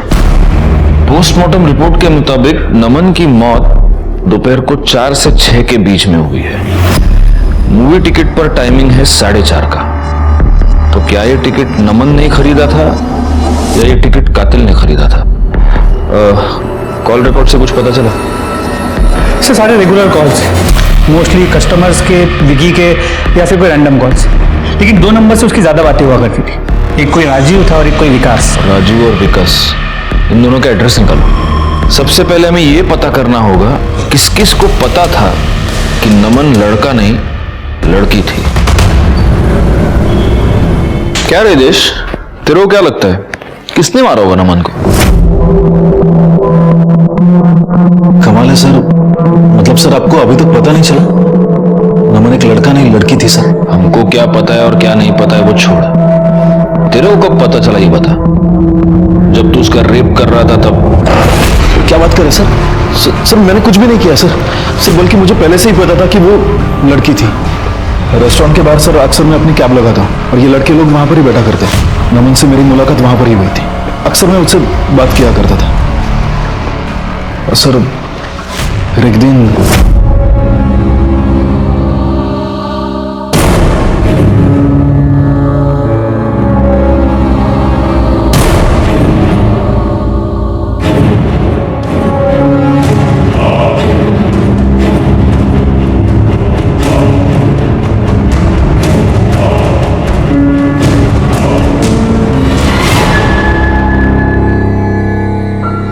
तुझे इसकी क्या जरूरत पड़ गई? और तू लेडीज बाथरूम में क्या कर रहा था? क्योंकि मैं लड़की हूं। क्या? वो लड़की थी सर, और ये बात उसने किसी को नहीं बताई थी। तेरे को तो मालूम था कि वो लड़की है, उसका ऐसा सब लफड़ा है, उसको रखा क्यों? चक्कर था उसके साथ? नहीं सर, क्या बात कर रहे हो सर आप? सर कुछ पैसों की जरूरत थी इसीलिए रखा था। सर घर में एक जवान बहन है, लड़के को तो नहीं रख सकता ना, और मेरे होते हुए कोई दूसरी लड़की हमारे साथ रहने के लिए तैयार नहीं थी, इसलिए नमन को साथ में रख लिया था। और वैसे भी नमन रहने के लिए नई जगह ढूंढ रहा था, मतलब थी। महीने का 2000 देती थी मुझको। अच्छी स्टोरी सुनाई दो, अब सच मैं सुनाता हूँ। हुआ ये कि तेरा उस लड़की पे दिल आ गया, तेरे से रहा नहीं गया तो एक दिन मौका देख के तूने उसका रेप कर दिया, और फिर तू डर गया और इसलिए तूने उसका मर्डर कर दिया। सर ऐसा कुछ भी नहीं है सर, मैंने कुछ भी नहीं किया है। मेरी गर्लफ्रेंड भी है। उससे क्या फर्क पड़ता है? हाँ, कल शाम को किधर था? अपनी गर्लफ्रेंड के साथ। अच्छा, तेरी बहन को पता है ये नमन लड़की है करके?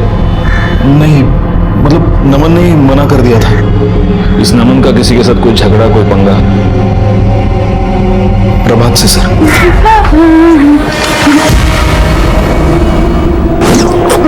क्या कर रही है? पागल हो गई क्या? तू इतना भाव क्यों खा रहा है रे? ये पूरी चाली है ना, वो मुझे डिस्को में ले जाने के लिए पागल होती है और डिनर पे ले जाने के लिए सपने देखती है।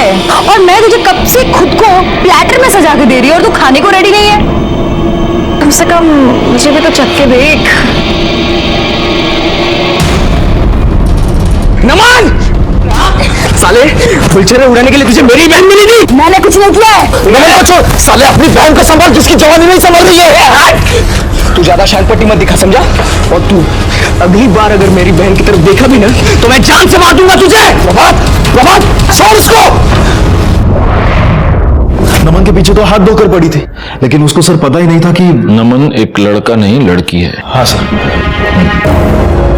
जाओ गायकवाड़, ये प्रभात और उसकी बहन नैना दोनों को पुलिस स्टेशन में।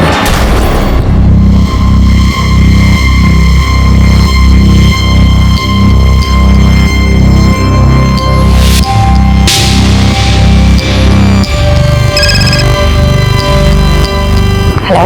अरे क्या सिर्फ ऊपर के फोटो भेज रही है? पहले मुझे अच्छा वाला परफ्यूम दिला, फिर भेजूंगी तुझे पूरी सेल्फी। परफ्यूम? अरे तेरे लिए तो मैं परफ्यूम की नदियां बहा दूंगा, भेजना। आ रहा हूं। अरे आ रहा हूं भाई, रुको जरा। प्रभा तेरी बहन का है। वो अंदर है, क्यों क्या हुआ? बुलाओ उसे। अरे लेकिन बात क्या है? बुलाओ उसे जल्दी। नैना, चल मैं तेरे को बाद में फोन करती हूँ। नैना बाहर आ। हाँ बता। तू क्या कर रही थी? मैं पढ़ाई कर रही थी। पुलिस आई है। क्यों, क्या हुआ? चलो, तुम दोनों को साहब ने बुलाया है। अरे लेकिन हम लोगों ने क्या किया है? थाने में पता चलेगा। करडे मैडम फुसला देना। सर मैं कुछ नहीं किया है, साला वही मेरी बहन के पीछे पड़ा रहता था हमेशा। साहब मैं उसको पसंद करती थी। और वो?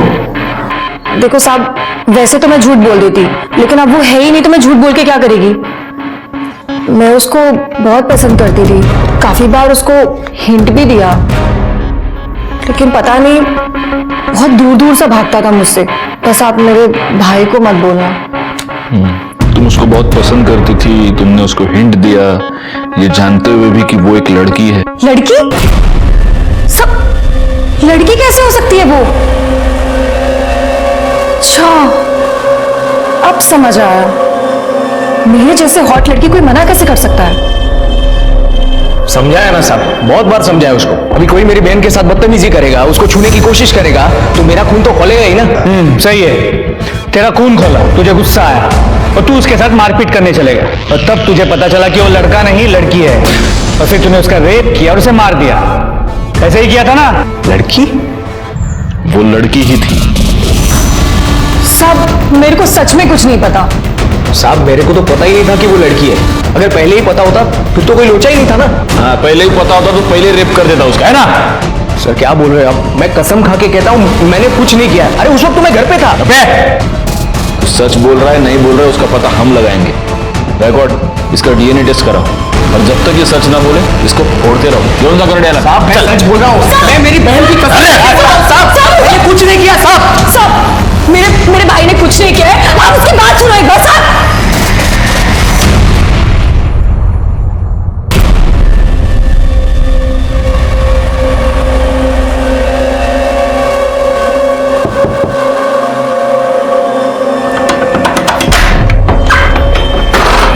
जाने मन, कितना तड़पाओगी जाने मन। ये जंगली पागल हो गया है, देखो बात करने के लिए बुलाया इधर। अबे पहली बार घर पे बुलाया, वो भी बात करनी। सुन मेरी बात, मेरे भाई को पुलिस ने बंद कर दिया है। अच्छा तो अच्छा है ना, तो आना जाना लगा रहेगा। ज्यादा खुश मत हो, पहले मेरे भाई की बेल करा, समझा तू? अबे मैं कहां से कराऊंगा? मेरे को क्या पता, अपने बाप को बोल जाके। और वैसे भी अगर तुझे मेरे साथ रहना है ना तो बेल करा दे, समझा तू? सर जयेश दिलीप और प्रभात की मोबाइल रिकॉर्ड चेक किए। जयेश पहले मलाड वेस्ट में था, जिसके बाद वो घर चला गया और अगले दिन सुबह महाबलेश्वर गया था। दिलीप और प्रभात की मोबाइल लोकेशन उनके घर की है। सर इसके अलावा विकास और राजीव, इनका एड्रेस मिल गया है। तुम इस विकास से पूछताछ करो, तब तक मैं राजीव को देखूं। जी सर, मैं नमन को जानता हूँ, आज ही पता चला मुझे उसके बारे में। बहुत ही अच्छा दोस्त था मेरा। तो तुम्हारे इस बहुत ही अच्छे दोस्त ने तुम्हें कभी ये नहीं बताया कि वो लड़का नहीं लड़की है? क्या? नहीं, कभी नहीं। आई मीन मुझे इस बारे में कुछ पता नहीं है। हाँ थोड़ा अजीब था वो। आई मीन कभी हमारे साथ ऐसे बैठता नहीं था, कहीं घूमने नहीं आता था, और एक बार तो तमाशा हो गया सर।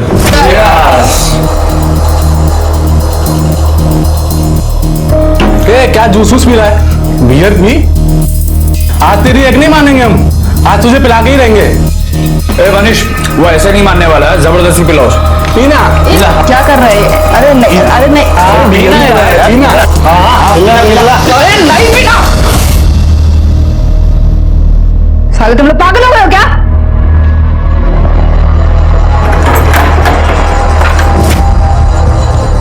बहुत ही सीधा लड़का था वो सर, इसीलिए मेरी उसके साथ दोस्ती थी। उसने कभी अपने घर वालों के बारे में कुछ बताया है? नहीं सर। कहीं ऐसा तो नहीं कि तुम्हें पता था कि वो लड़की है और तुम दोनों के बीच चक्कर चल रहा था? नहीं सर, ऐसा कुछ नहीं है। फिर ये तुम दोनों के बीच इतने सारे कॉल्स क्यों होते थे? सर मैं शादीशुदा इंसान हूँ, 3 साल हो गए मेरी शादी को, और वैसे भी ये सब चक्कर में मैं नहीं पड़ता हूँ सर। और वैसे भी वो सामने से मुझे कॉल करता था, आई मीन करती थी। क्योंकि उसके साथ बात करने वाला कोई था भी नहीं सर। ठीक है, मान लेते तेरी इस कहानी को, लेकिन अगर इस कहानी में जरा सा भी मिर्च मसाला मिला ना, तुझे बाद में बहुत मिर्च लगेगी, याद रखना। तू खुद भी फंसेगा और मुझे भी फंसाएगा। शिंदे मैडम, आप इसको जानते हैं? साहब, ये तो मेरी बहन नम्रता है, लेकिन इसने बाल कटवा कर लड़कों जैसा हुलिया क्यों बनाकर रखा है? अगर ये आपकी बहन है तो ये सवाल मुझे आपको पूछना चाहिए, है ना? पता नहीं सर, उसने हमारे घर चोरी की थी, मैंने उसे थप्पड़ मार दिए। सब गलत करेगी तो रोकूंगी ही ना, और वो घर छोड़कर भाग गई। लेकिन आपके पति तो उससे रेगुलरली टच में थे, उसको फोन किया करते थे। सर वो उसे घर वापस बुलाने के लिए। सर वो तो हम दोनों चाहते थे कि वो घर लौटे, और सर कितनी बार तो हमने उसे मिन्नतें भी की, लेकिन वो मानी नहीं सर। क्या बात है सर, उसने फिर से कुछ गलत किया है क्या? देखिए, हमें एक लड़की की डेड बॉडी मिली है, उसका रेप करके उसे जलाकर मार दिया गया है। उसको जो लोग जानते थे उनका यह कहना है कि वो नमन यानी आपकी बहन नम्रता ही है, लेकिन फिर भी कंफर्म करने के लिए आपका उसके साथ डीएनए टेस्ट करवाना होगा। सर, प्रभात का डीएनए नमन की बॉडी पे जो सीमेन मिला था उस डीएनए से मैच नहीं करता। सर, ये अनिल, चाल मालिक का लड़का, ये प्रभात की बेल करने आया है।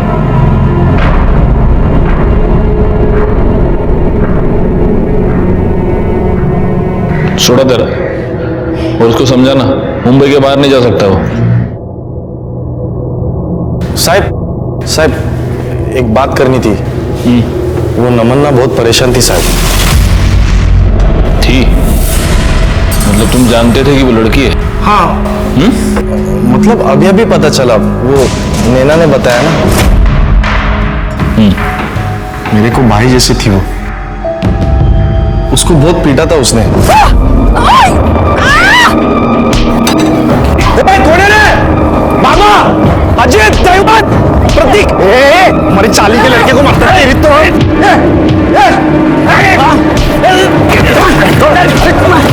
अरे छोड़।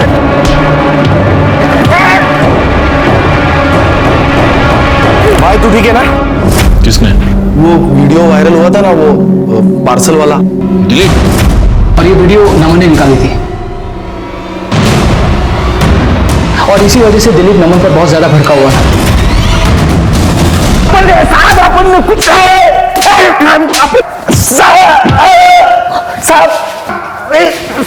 अरे गायकवाड, रुक ना गायकवाड, काय किती मारतो रे तू? हाँ? देखो हालत क्या होगी उसकी, फुट गया वो बेचारा। कुछ खाया नहीं पिया नहीं, सुबह से भूख लगली ना रे? नहीं साहब। हाँ? कर दे, वड़ा पाव लाया तेरे लिए, लेकिन प्रॉब्लम कि मेरी बीवी बोलती है वड़ा पाव हेल्थ के लिए बिल्कुल अच्छा नहीं। तो मैं क्या करता हूँ, मैं तेरे को ना एक अलग कॉम्बिनेशन खिलाता हूँ, मस्त। ये ले, हाँ, इसमें ये खा। नहीं साहब। अरे खा ना। नहीं सब, देख प्यार से दे रहा हूँ, खा। साहब माफ कर दो। कर दे, माझा ऐकत नाही हो गया, तुम्हीच बघा घ्या। खाना भूख लगी तेरे को, खा। खा दो सब, खा दो, खा दो, खा दो, खा दो, खा दो, खा। बता दो। हाँ, बोल अभी बोल। साहब उस दिन मैं बहुत गुस्से में था। अरे लौंडियों की तरह चुगली करता है। मेरी नौकरी खाली, अपन तेरे को जिंदा नहीं छोड़ेगा। दिलीप नमन ने जो कुछ भी किया सही किया है, जाए से। उस दिन मैं उसको मार नहीं सका, इसके लिए चाली भी जाके मारा। चाल में जाके उसको मारा और बाद में उसका रेप भी किया। साहब क्या बात कर रहे हैं साहब आप? साहब मैं क्या वैसा आदमी नहीं हूं, और आदमी के साथ छी साहब नहीं साहब, ऐसा नहीं करेगा साहब। गायकवाड, इसका डीएनए टेस्ट कराओ, और अगर तेरा डीएनए टेस्ट पॉजिटिव आया ना तो अगली बार करडे तेरे मुंह में मिर्च नहीं डालेगा, समझा? करडे घेऊन जा साहब। सर उस मूवी के टिकट का पता चल गया। वो किसी दीप्ति शिंदे ने खरीदे थे। दीप्ति शिंदे?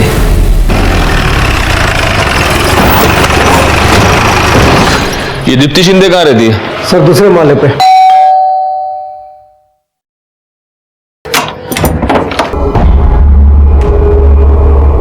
दीप्ति शिंदे?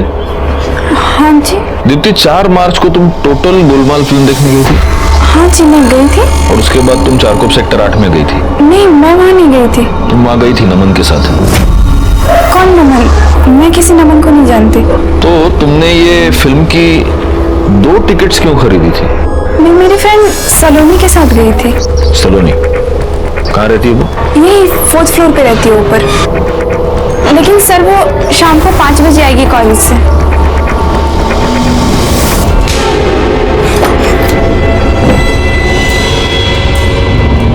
हाँ सलोनी, मेरी बात ध्यान से सुनो। पुलिस शायद तुमसे इंक्वायरी करने आएगी, तो तुम कहना कि 4 मार्च को तुम मेरे साथ मूवी देखने आई थी। समझ में आई ना बात? और फिर क्या होता है? अच्छा,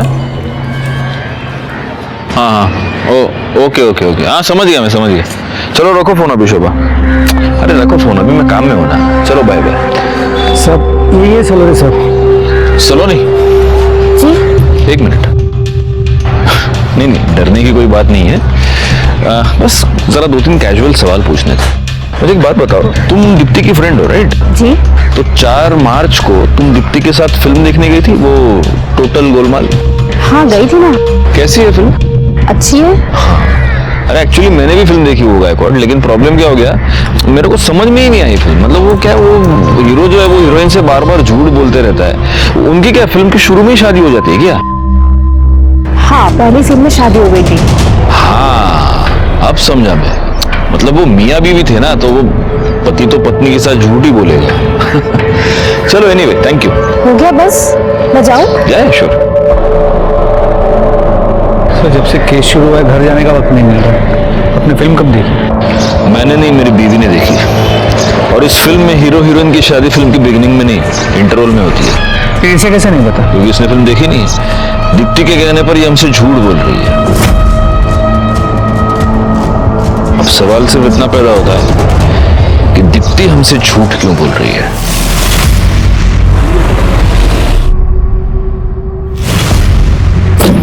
सर अंजू का डीएनए नमन के डीएनए से मैच करता है। मतलब वो बॉडी नमन, आई मीन नम्रता की। और सर दीप्ति और सलोनी के मोबाइल रिकॉर्ड्स और कॉल लोकेशन चेक की। वो दोनों कभी भी उस एरिया में नहीं गए हैं जहां में नमन की बॉडी मिली थी। लेकिन दीप्ति के कॉल रिकॉर्ड से ये पता चला है कि वो एक ऐसे आदमी से रेगुलर टच में थी जो इस केस में इन्वॉल्व है, और वो फिल्म भी उसी के साथ देखने गई थी। कौन? क्या हुआ? तुझे क्या लगा पुलिस से बात छुपा के साथ निकल जाएगा तू? हाँ सर मैंने कुछ भी नहीं किया है सर, मैंने कुछ भी नहीं किया है।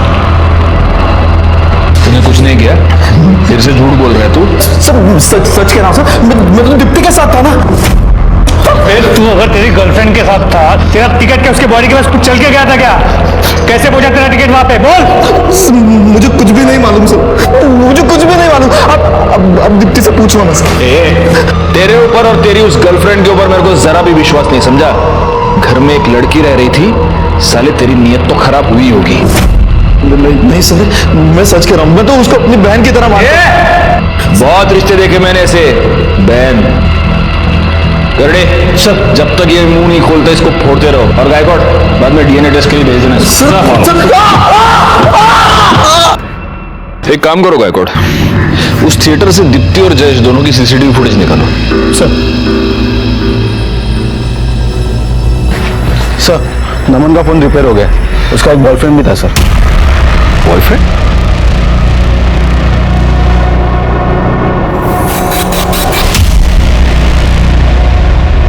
भाई एक बात बता, तू तो ये कह रहा था कि तुझे पता ही नहीं था कि वो लड़की है, तो फिर ये तेरा इतना सारा दोस्ताना कैसे? देख मैसेजेस तेरे। मैं तेरे बिना जी नहीं सकता, तेरे बिना रातों को नींद नहीं आती। एक क्या है? ये लड़के को भेजता है ऐसे मैसेज उसको? सर एक्चुअली मुझे पता चल गया था कि वो लड़की है। आकाशवाणी हुई थी, ये न्यूज़पेपर में हेडलाइन आई थी सबके, हाँ, नमन लड़की है। सर उसी ने बताया था मुझे।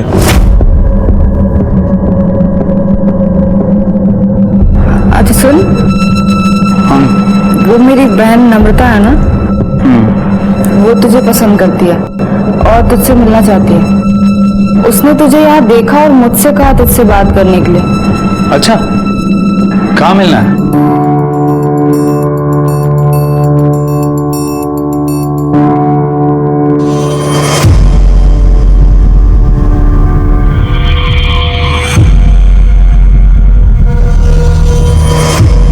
ये सब क्या है नमन?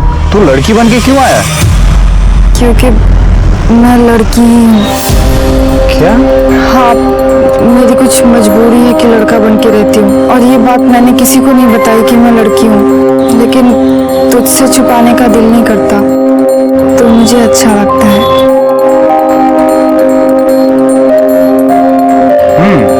तब भी मैं सोचूं कि एक लड़का इतना सीधा सादा भोला भाला सच्चा कैसे हो सकता? अगर पहले पता होता कि तू लड़की है तो तुझे भगा के लेके जाता। ऐसी क्या मजबूरी थी? सर वो बहुत ही परेशान थी, बहुत ही दुखी थी वो सर। उसके खुद के जीजाजी ने ही उस पर रेप किया था सर। क्या? जी सर, उसके बाद उसकी बहन ने उसे घर से निकाल दिया। उसकी बहन का ही आसरा था उसके पास, रास्ते पे आ गई थी सर वो, इसीलिए मजबूरन उसे लड़का बनना पड़ा। लेकिन उसका जीजा तो ये कह रहा था कि वो उसको उसकी बहन से मिलवाना चाहता था। नहीं सर, ये गलत है सर। एक्चुअली उसके जीजा जी उसके प्रॉपर्टी के पेपर्स पर साइन करवाना चाहते थे, और वो पेपर्स में ये लिखा था कि नम्रता अपनी मर्जी से अपनी सारी प्रॉपर्टी, अपना सब कुछ उसकी बहन के नाम पर कर देना चाहती है। साले, खुद को बचाने के लिए उसके जीजा पे डाल रहा है सब कुछ। नहीं सच तो ये है कि उसे पता चल चुका था कि तू शादीशुदा है। उसने तुझे ये धमकी दी थी कि वो सब कुछ तेरी बीवी को बता देगी, इसीलिए तूने उसका मर्डर किया है ना? ये बात सच है कि उसे पता चल गया था सर, लेकिन उसके बाद मैंने उसे मिलना बंद कर दिया था। तूने मिलना बंद कर दिया और तेरी बीवी ने मिलना शुरू कर दिया। आपको पता चल गया कि आपके पति का और नम्रता का अफेयर चल रहा है, उसके बाद आप नम्रता से मिली थी, राइट? हाँ, हम मिले थे। पता नहीं मेरे पति ने तुम्हारे अंदर ऐसा क्या देख लिया। मेरे पति से दूर ही रहना, वरना न लड़का रहेगी न लड़की, बीच का बनाकर छोड़ दूंगी। अगर पति का उस लड़की के साथ अफेयर चल रहा है तो गुस्सा तो आएगा ही ना। बिल्कुल आएगा, लेकिन अगर आपको गुस्सा आया था तो आप आपके पति के खिलाफ कंप्लेंट कर सकती थी। उस लड़की को मरवाने की क्या जरूरत थी? नहीं सर, मैंने सच में कुछ नहीं किया। अच्छा, गायकवाड एक काम करो, इनका डीएनए टेस्ट कराओ और इनके भी डिटेल्स निकालो। साहेब पण मी खरंच काही नहीं केले, मैंने कुछ नहीं किया है साहब। जरा पता तो चले कि कहीं इस पति पत्नी ने मिलकर गेम तो नहीं किया है। सर मैं कह रहा हूँ ना, ये सब उसके जीजा ने किया हुआ है। बिल्कुल चिंता मत करो, सच का पता हम लगा लेंगे। सर सुनिए, सर मैंने कुछ नहीं किया। सर ये सब क्या कह रहे हैं आप? ये सरासर झूठ है सर। हाँ सर, ये झूठ है सर। मेरे पति ने उसका रेप नहीं किया, बल्कि उसने मेरे पति को फंसाया है।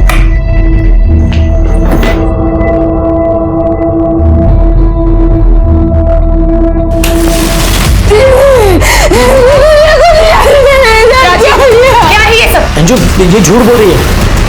ये खुद आई थी मेरे पास, और कोई अगर लड़की मेरे सामने कपड़े उतार कर आएगी तो एक आदमी क्या करेगा अंजू? और अब देखो नौटंकी कर रही है। नम्रता, ये सब क्या है? मेरा ही घर मिला था तुझे आग लगाने के लिए, शर्म नहीं आई तुझे? मैंने कुछ नहीं किया आज से तेरा मेरा कोई रिश्ता नहीं, निकल जा मेरे घर से। मैंने कुछ नहीं किया है। आप ही बताइए सर, क्या मुझे उस पर गुस्सा नहीं आएगा? मुझे शर्म आती है उसे अपनी बहन कहते हुए। सच तो यह है कि आपके पति ने ही उस पर रेप किया है। सर ये क्या कह रहे हैं सर आप? ये सरासर झूठ है, मैंने कुछ भी नहीं किया है सर। तुमने एक बार नहीं, तुमने 2 बार उस पर रेप किया है। जब उसने प्रॉपर्टी के पेपर्स पर साइन करने से इनकार कर दिया, तब भी तुमने उसका रेप करके उसे मार डाला। गायकवाड, ले चलो इसे। सर लेकिन मेरी गलती क्या है सर? सर मैंने कुछ भी नहीं किया है सर। और आपको शर्म आनी चाहिए। आपकी बहन को जब आपकी सबसे ज्यादा जरूरत थी तभी आपने उसका साथ छोड़ दिया।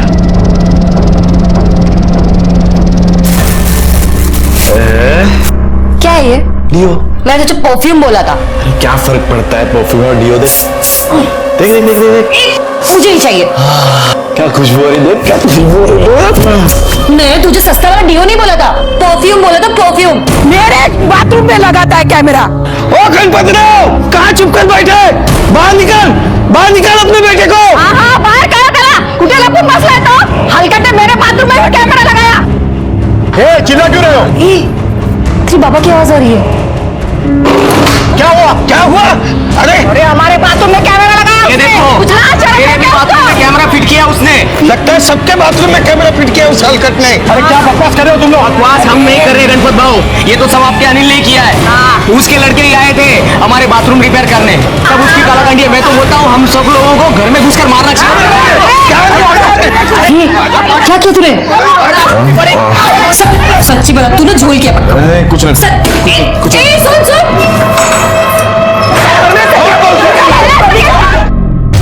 साहेब वो कमीने को छोड़ना नहीं है। आमच्या पोरी बाळीवर नजर ठेवतो म्हणजे काय? नाहीतर काय सांप छोड़ना नहीं है उसको। एक मिनट थोड़े गाल। सर इनका कहना है कि ये कैमरे किसी ने इनके बाथरूम में फिट किए थे। साहब वो अनिल वाघमारे को छोड़ना नहीं साहब, उसी का किया धरा है ये सब। हो साहेब पकडा त्याला, सोडू नका। बाथरूम मध्ये कॅमेरा लावतो म्हणजे काय? काय का बरोबर आहे ना? साहेब सोडू नका त्याला। एक मिनट करडे बाबू,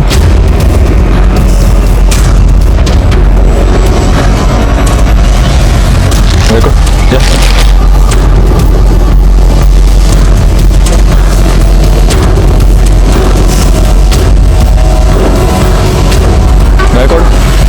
जरा चेक करो ये केबल किधर जा रही है, देखो जरा।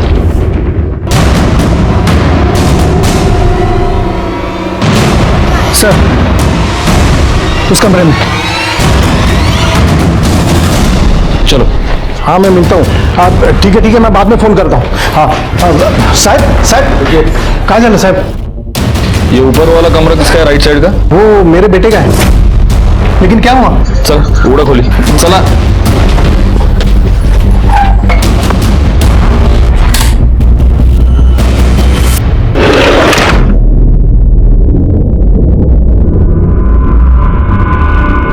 ये अंदर क्या है? ये मेरे बेटे का स्टडी रूम है। अब यहाँ पे पढ़ाई करता है वो। Study room? आपने देखा है उसे पढ़ाई करते हुए कभी? नहीं मतलब ज्यादातर वो ऊपर रहता है और मैं नीचे रहता हूँ।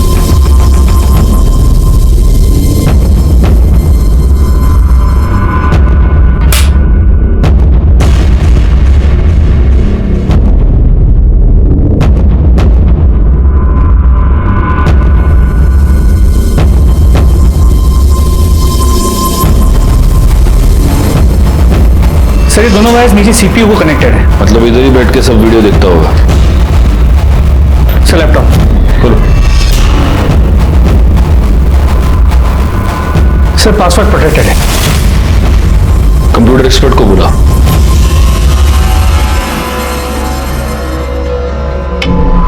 सर ये प्राइवेट फोल्डर है, इसके अंदर बहुत सारी हिडन फाइल्स एंड वीडियोस है। देख खोल के।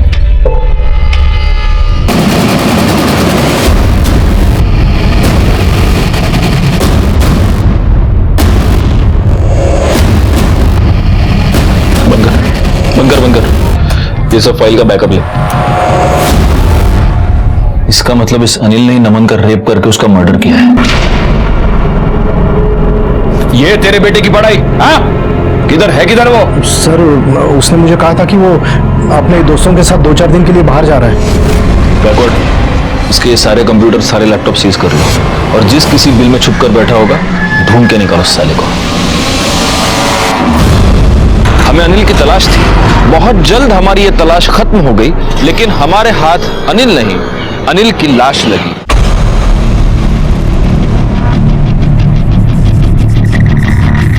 अनिल वाघमारे? तो वो जो बाइक वहां पे खड़ी है वो भी शायद इसी की है। सर एक खून लगा हुआ पत्थर मिला है, लगता है वार इसी से किया गया। एक बात मेरी समझ में नहीं आ रही, अगर इसका आइडेंटिफिकेशन कार्ड भी यहीं पर है, अगर ये बाइक भी इसकी है, तो फिर पत्थर से मारने के बाद इसका चेहरा इस तरह से जलाया क्यों गया है? कुछ तो झोल है। सर हो सकता है जिसने नमन को मारा था उसी ने इसे मारा, मतलब मारने का तरीका सेम है। हो सकता है दोनों का कातिल एक हो और उसने वही सीन यहाँ पर रिक्रिएट करने की कोशिश की। चलो फिलहाल एक काम करो, इसके घर वालों को इन्फॉर्म करो, कहो कि आकर लाश की पहचान करवा ले और फॉरेंसिक टीम को बुलाओ। बॉडी पे एक कपड़े और जूते मिले, आप इन्हें पहचानते हैं? हाँ सर, ये मेरे बेटे के ही कपड़े। अनिल! एक मिनट। आप 100% श्योर है? हाँ सर, ये कपड़े मेरे बेटे के ही हैं। ये मेरा बेटा ही है अनिल। ठीक है, करड़े बाहर कौन जाना, जाइए आप। सर बॉडी का डीएनए इस गणपत के डीएनए से मैच करके देखते हैं, डाउट क्लियर हो जाएगा। क्योंकि अगर ये अनिल नहीं हुआ तो जो असली अनिल है वो अलर्ट हो जाएगा। फिलहाल एक काम करो, इस पर नजर रखो और इसके सारे डिटेल्स निकालो। सर अनिल की बॉडी की पोस्टमार्टम रिपोर्ट, मौत की वजह उसके सर पे पत्थर से किया गया वार है और मौत का वक्त दोपहर 2 और 4 के बीच। नहीं गायकवाड़, पहले एक काम करो, इस लाश का डीएनए नमन के बॉडी पे हमें जो सीमेंट मिला है उसके डीएनए से मैच करके देखो। अगर वो मैच होता है तो ही हम ये कंफर्म कह सकते हैं कि ये लाश अनिल की ही है, और अगर डीएनए मैच नहीं होता तो कोई हमारे साथ गेम खेल रहा है। सर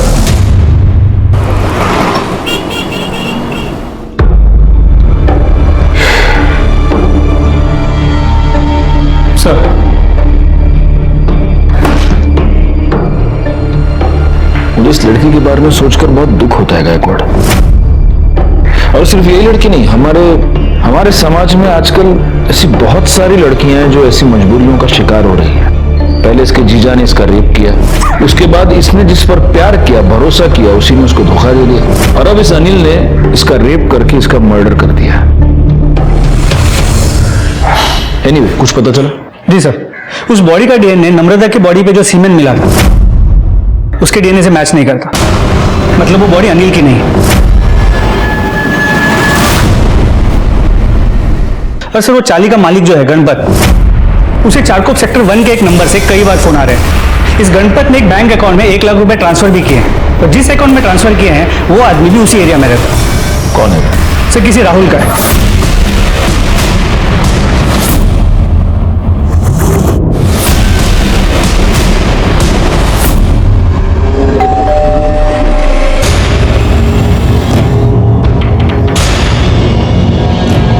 कौन चाहिए? ए दिलशाने, दरवाजा उगड़ चल। पूरे घर की ठीक से तलाशी लो।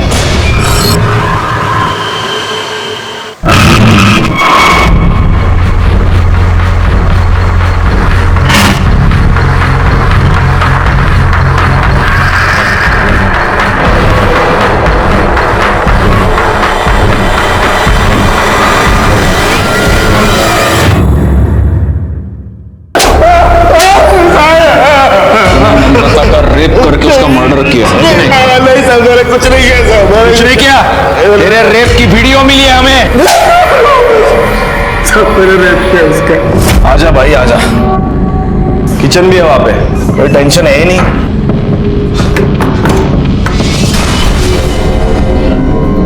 क्या कर रहा है? कुछ नहीं, देख मुझे पता है ज्यादा नाटक मत कर, तू लड़की है। उसके बाद मुझे दूसरे दिन पता चला कि पुलिस को उसकी डेड बॉडी मिली है। सर डेड बॉडी तो हमको तेरी भी मिली थी, लेकिन तू अभी मेरे सामने इधर जिंदा खड़ा है। बोल लाश किसकी थी? बोल। प्रभात की सब हुआ ऐसा कि मैंने चाली में कुछ जगह पे कैमरे लगाए थे। मैं औरतों को देखता था साहब, चाली वाले को सबको पता चल गया, वो मेरे पीछे पड़ गए थे। पीछे वाले रास्ते से भाग रहा था, तब प्रमोद ने मुझे देख लिया और मेरे पीछे आ गया साहब। वो आलिया कुतरे, आप किधर भागेगा? जान से मारूंगा मैं।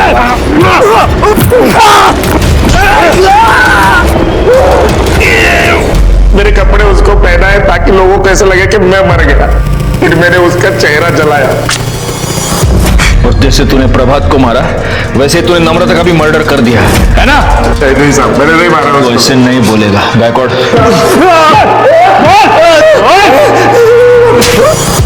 Yes sir, yes thank you sir. आपका अंदाजा सही निकला।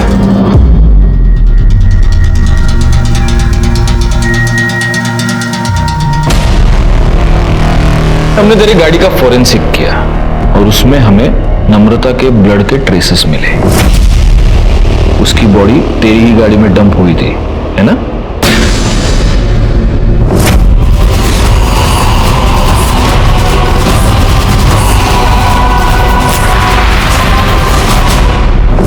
हाँ सर,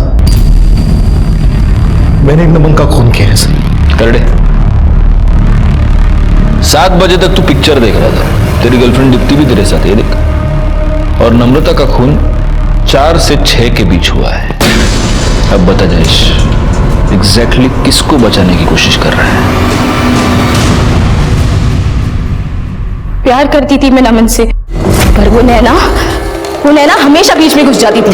जब मैंने नमन से कहा कि मैं उससे प्यार करती हूँ तो वो अपने लिए कोई और खोली ढूंढने लग गया। तुझे मुझसे प्रॉब्लम है और तू उस नैना के साथ ये सब कर रहा है। समझ रहा है ना तुझे? समझ, मेरा दिमाग मत खराब कर, समझी तू? मुझे नहीं पता था कि वो लड़की है। उसने कभी मुझसे कहा क्यों नहीं? सच है मधु कि प्यार कभी भी जबरदस्ती से पाया नहीं जा सकता।